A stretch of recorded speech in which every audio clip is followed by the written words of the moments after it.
आहे। पती अनंत गर्जे यांच्या घरासमोर अंत्यसंस्कार करण्याची त्यांच्या माहेरच्या मंडळींची मागणी होती, परंतु मोहोज देवळे या गावामध्ये आता तणावपूर्ण वातावरणही निर्माण झालेलं आहे। या संपूर्ण घटनास्थळी पोलीस देखील दाखल झालेले आहेत। गर्जे आणि पालवे यांच्या नातेवाईकांमध्ये काहीशा प्रमाणात बाचाबाची देखील झालेली आहे।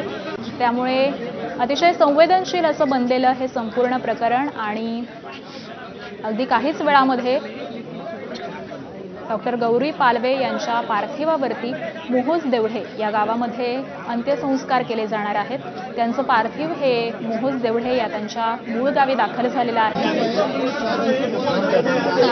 पती अनंत गर्जे यांच्या घरासमोर अंत्यसंस्कार करण्याची त्यांच्या माहेरच्या मंडळींची मागणी होती, कारण त्यांचा अनंत गर्जे यांच्यावरतीच आक्षेप होता की आत्महत्या नसून हत्या आहे असं त्यांच्या कुटुंबियांचं म्हणणं होतं आणि त्याचमुळे कुठेतरी अनंत गर्जे यांच्यावरती गौरी यांच्या कुटुंबियांचा आक्षेप होता, रोष आहे।